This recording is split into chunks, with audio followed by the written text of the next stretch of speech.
Хоризонт.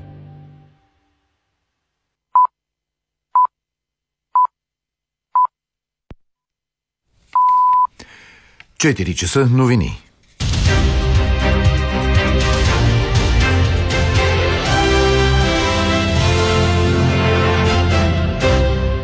За първи път се определя зона за нощен риболов на язовир Огоста край Монтана. Въвежда се пълна забрана за улов на риба по време на размножителния период с изключение на разрешения участък. Кореспондентът ни Любо Андреев допълва. От 15 април до 31 май е в сила забраната за риболов по време на размножаването на язовир Огоста. Любителите ще могат да мятат въдеци в района на 200 метра от водоземната кула до полуостров Ръсника. От 15 май може да се лови бяла риба. За първи път това ще стане обаче след 31 май, съобщи Ростислав Василев, началник сектор рибарство и контрол, Яра Монтана. Това е направено с цел в мръснилищните зони, в които рибата си хвърля хайвера, да няма присъствие на хора, на лодки, за да може рибата да се възпроизведе. И още една новост има от този сезон за язовир Огоста. Въвежда се зона за нощен риболов. 200 метра от водоземната кула до чешмата в Жиловци. Само в този участък в периода 1 април, 1 ноември може да се извършва нощен риболов, като изключим, разбира се, забраната, която е пролетно-лятната. От Монтана, Любо Андреев. В Момчилград беше открит първият етап от реконструкцията на местния пазар. Тържището е модернизирано с пари по така наречената норвежка подкрепа за развитие на районите. Общината е една от 10 в страната получила средства по програмата. Закупено е специализирано оборудване, каза кметът Илкнур Кязим. Бяха закупени маси, павилиони, самия пазар се обнови. Кандидатствахме и за втория етап за покриване на пазара с метална конструкция и се надяваме вече до година да приключим и втория етап от реализирането на проекта за пазара. Мащабен ремонт и разширяване на сградата на второ основно училище, което се намира в центъра на Благоевград, ще осигури преминаване на едносменен режим на обучение на учениците. Проектът на общината беше одобрен за финансиране по механизма за възстановяване и устойчивост и е на стойност близо 4 милиона и 500 хиляди лева.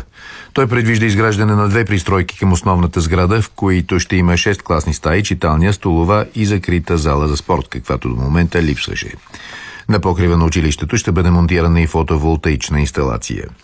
В Ловеч тържествено ще бъде отбелязана 45-та годишна от полета на първия български космонавт Георги Иванов, състоял се на 10 април 1979 година.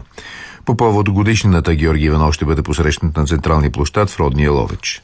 В тържествената церемония ще участват представителна част на Ловешкия гарнизон и Висшето военно-въздушно училище Георги Бенковски в Долна Митрополия, както и оркестърът на въоръжените сили на България. Генерал-лейтенант Георги Иванов ще бъде посрещнат в 16:30 часа на централния площад в родния Ловеч. След това той ще посети алеята на космонавтите. Жители на града си спомниха как е бил посрещнат първия български космонавт след полета му преди 45 години. Беше голяма еуфория. Около 15 хиляди души се събра. Това е голяма радост и голямо постижение в края на кращата. Много тържествено го посрещнаха с цветя, хора, въобще всеобщо веселие. Имаше празник, деца от детските градини го поздравиха. За всички ловчели беше голяма гордост. Днес специален въздушен поздрав към Георги Иванов и жителите на Ловеч ще направят 3 самолета от авиационната база в Долна Митрополия. По повод годишнината ще бъдат открити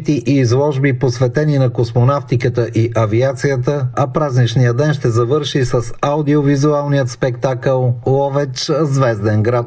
Георги Иванов излетява в орбитата на 10 април 1979 година на борда на космическия кораб Союз 33 в екип с Николай Рукавишников. Проблем с един от двигателите на кораба осуетява скачването му с космическата станция Салют 6 и принуждава екипажа да се завърне аварийно на Земята, след като прави 31 пълни обиколки около нея. В космоса Георги Иванов прекарва едно денонощие 23 часа и 1 минута. От Ловеч, Пламен Христов.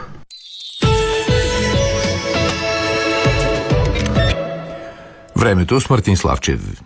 През нощта ще бъде предимно ясно и почти тихо. Минималните температури ще са между 3 и 8 градуса, в столицата около 5.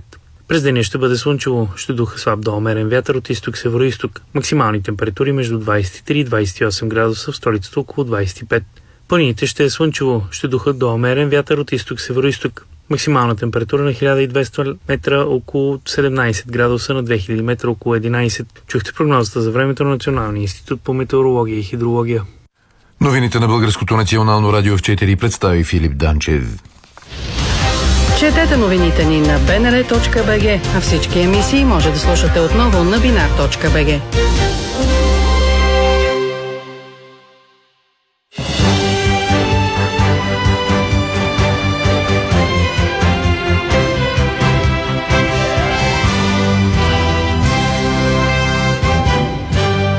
Хоризонт.